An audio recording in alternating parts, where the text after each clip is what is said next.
and welcome to Making Games in C. Today we're going to start our new project creating Tetris using the SDL library. So we're going to get started and actually download SDL libraries from the internet. So we're going to go into our internet browser, we're going to go to libsdl.org, and next we're going to go to downloads. We're downloading SDL 2.0, and then we're going to scroll down to the development libraries. That's the ones we want.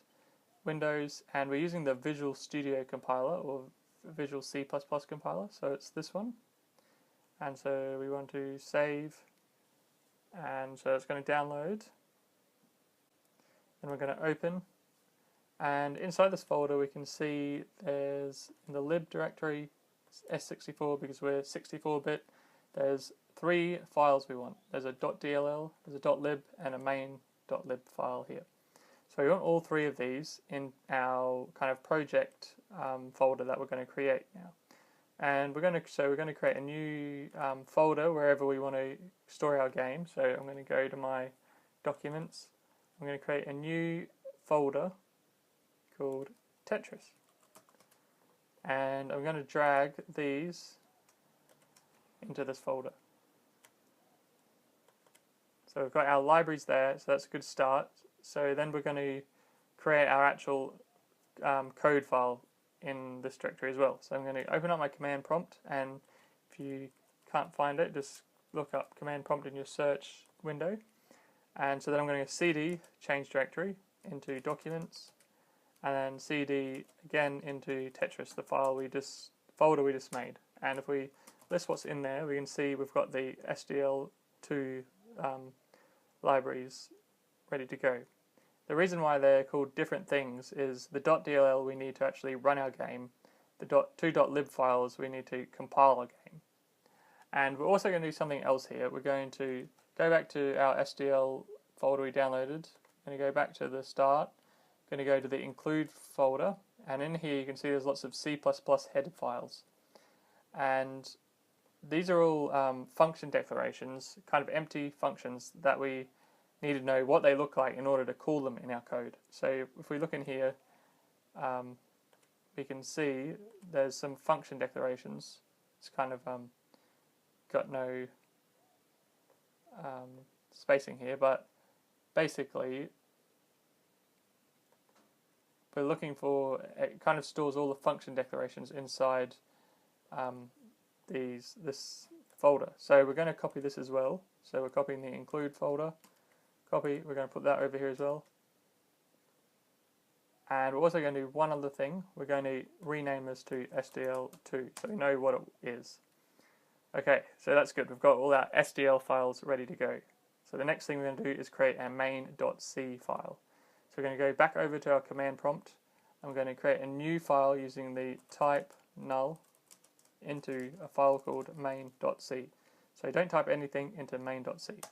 And this is a very kind of dangerous function, kind of command, because it will overwrite the file even if it's there.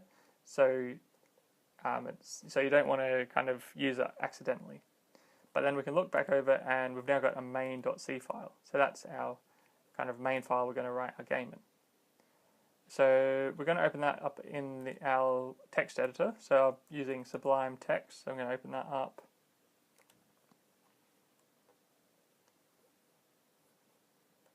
And I'm going to drag this into there, so open it up, and it's empty, so that's a good start.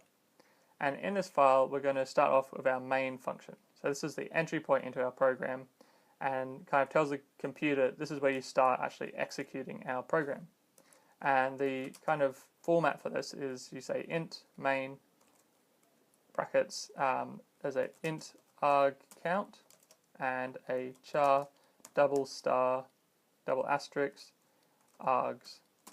And this, if you haven't seen this before, we don't actually need to know what this is at the moment. We're not going to be using it or anything. It's kind of extra parameters you can pass to your program in order to do different things if you need to. And we're going to use the 2 curly braces, kind of make some space, and since this wants to return an integer, we're going to return 0. This means don't do anything special when we finish. We just want to exit our program and finish everything off.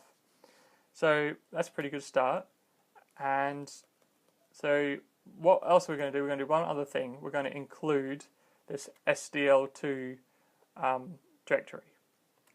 So we do these header files. So we kind of use the hashtag include, and so we're going to, it's in this current directory, and it's called SDL2, and we're going to include the file called sdl.h.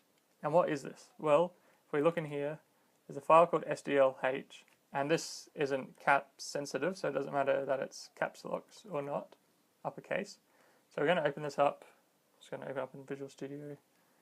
And what's inside here? Well, it's all the include files. It's kind of just a parent kind of header file that includes all these other ones. So we can include everything that SDL has. So we can use all the SDL functions. So I'm going to close Visual Studio. So hopefully it can find that. So we'll save that. And so next thing we're going to do is compile it to actually see if it can find SDL library. So we can actually find these lib files, link against them, and then we're actually going to try running our executable. So to do this, we're going to use the Visual Studio compiler.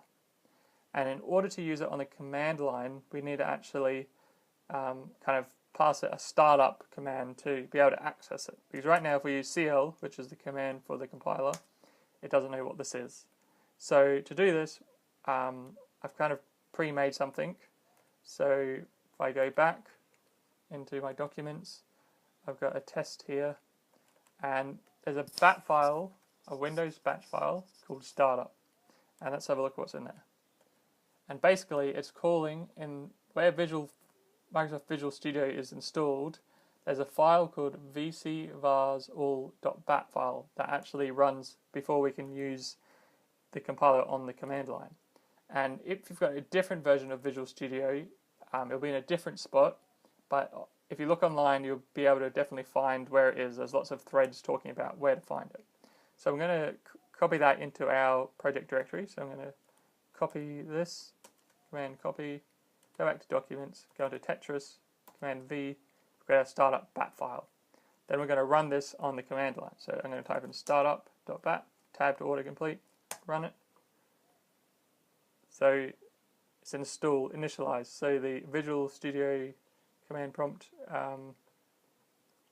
so that kind of installs it. So now if we run CL, we can see that, hey, we're trying to run the C++ optimizing compiler for Microsoft. So, and then it's saying, hey, you haven't actually passed any kind of parameters. What do you want me to compile? Well, I want you to compile our main.c file. If we press enter, it's saying link, fatal error, entry point must be defined.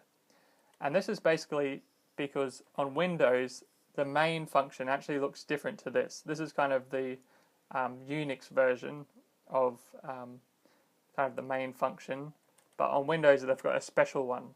And what SDL2 does, it kind of gives, kind of behind the scenes swaps the Windows version for this one, so we just have to use this one. So it needs to know, hey, we need a link to SDL2 in order to tell our compiler that this is actually the main function. To do this, we pass the parameter, the option -link. This is saying, hey, we're linking to something. We're linking to sdl.lib, and we're linking also to sdl-main.lib. Let's see what happens now. I think I might have misspelt that. So sdl2.lib. So let's try again. And it's still saying entry point must be defined. And this is, we have to add one more thing. There's a thing called, we need to say, hey, this is Windows we're dealing with. So we pass this extra thing called subsystem, and hey, we're on Windows. And hey, it worked. There's no errors. And so we can go back to our folder, and you can see we're in Tetris. It's kind of output couple of things. It's output this kind of 3D object file, which we can ignore. It's kind of just the compiler just spits out lots of different things depending on what you ask it to. So we can change that later. But the main thing we're actually looking at is it spat out an application, an executable file. And so we can actually run this, and we run it, and it probably just closed because we actually haven't got anything to run. but this is pretty good. We've created our main kind of executable function. And so the last thing we're going to do in this video is kind of pull out our compile script into its own script file, bat file. So we're going to use the type null function again, and we're going to create a build.bat file. This is our build script we're going to be using to run each time we want to compile. And the reason we're doing this is because this kind of thing, this compile script can get quite lengthy as we kind of progress, and we don't want to retype it every time. So we're going to pull it out into its own function. It's our file, and then we can reuse it as many times as we like. So I've copied that. I'm going to go back over to our build, drag this in, and paste it. Save it, and we're done. Now we're just going to test it on the command line and see if we can actually run our build script. Build.bat, enter, compiling. So it actually ran our script, which was inside this file. So this is good. So now we've got our build.bat file, which builds our program from our C file and turns it into an executable file that we can run.